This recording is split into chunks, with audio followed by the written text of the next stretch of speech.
I hope there's still lots of warmth and humour in it. Well, there is. And those relationships are still a big, big part of it.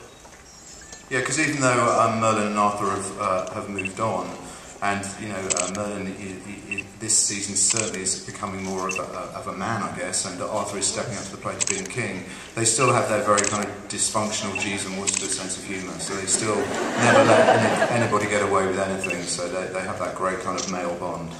Yeah, they love each other really. Things are happening on that side of the table, I just want to point that out.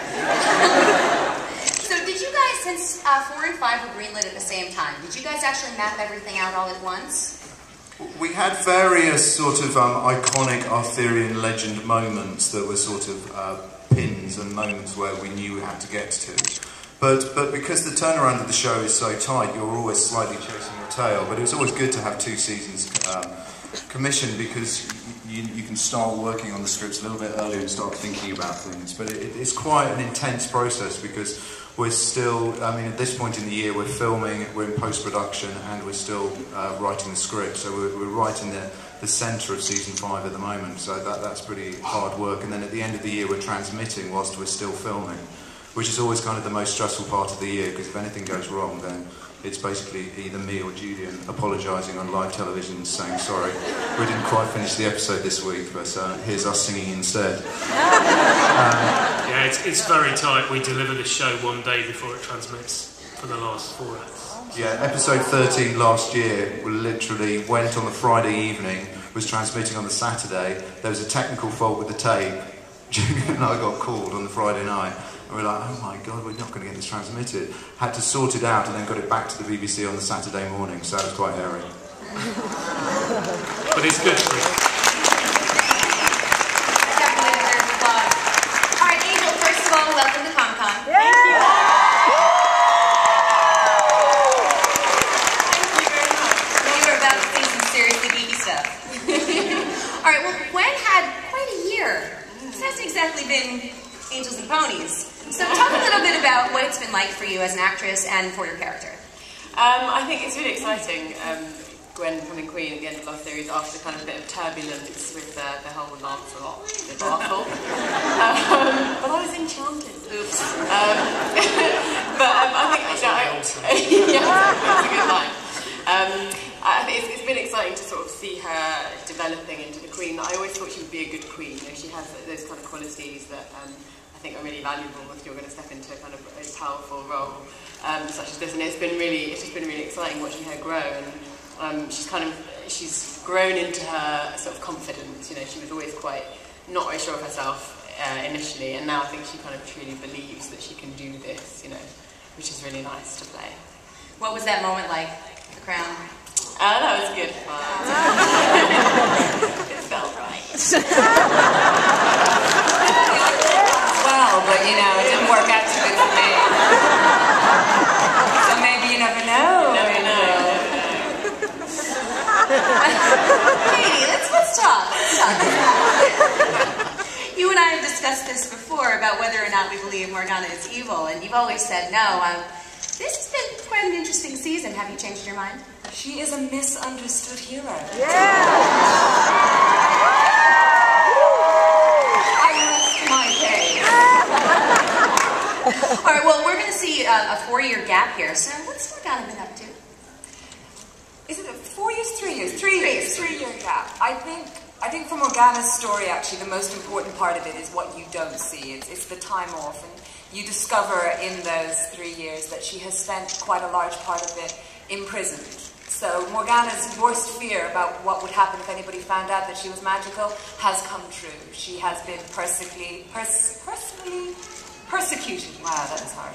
And I think this has given, it's no longer for her just about getting the throne. This is now about revenge for her. And it's her personal crusade to get back at the people that she thinks has done this to her. And I think she thinks that Arthur is behind a lot of that. So you thought she was bad before. She's better.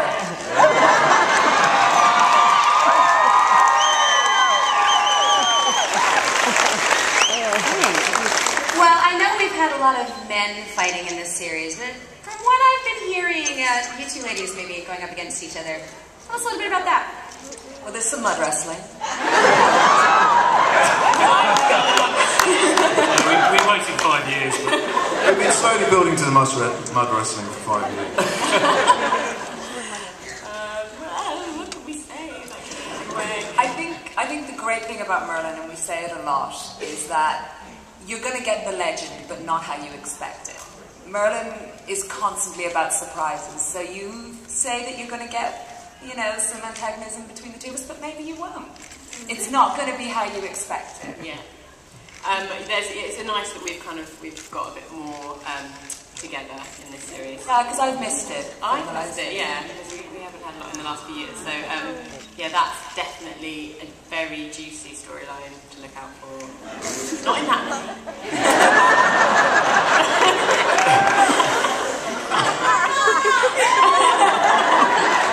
I think you have some fans. Now, Colin, I don't want to interrupt your filming or anything, but...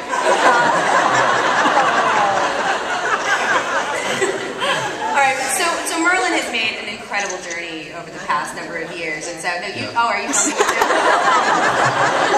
Got the key. So, talk a little bit about where you've gone and where you are now. It was always a growing up tale for Merlin. It was always it was always him starting out as the boy and growing into the man. Thank you.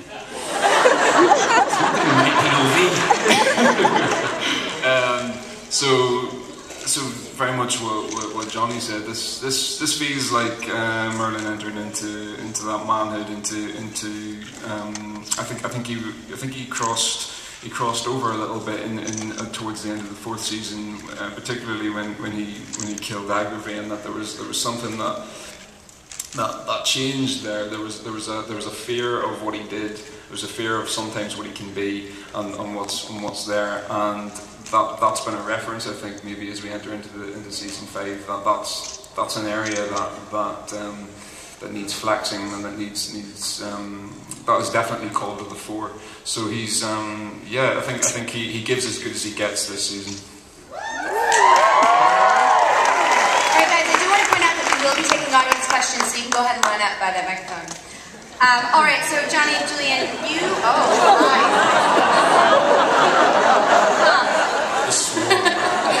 They're running. There are people running.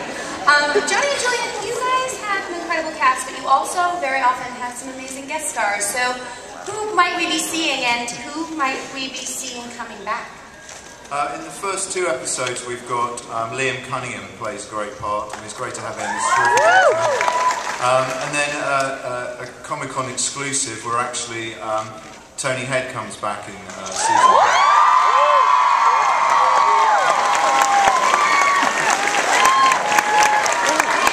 So you like that idea then? And we've got lots of other actors, but whenever I ask this question I always forget the names of the actors, so I'll now hand over to Julian, who'll remember the names of the actors. Over to you, Julian. Who have we got? Coming back, we've got Lindsay Duncan, who plays Queen Alice. We've got Janet Montgomery, who played Princess Mithian.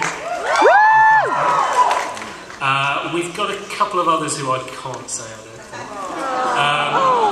But there's plenty, and obviously we've got 2 dragons, not 1, in series 4.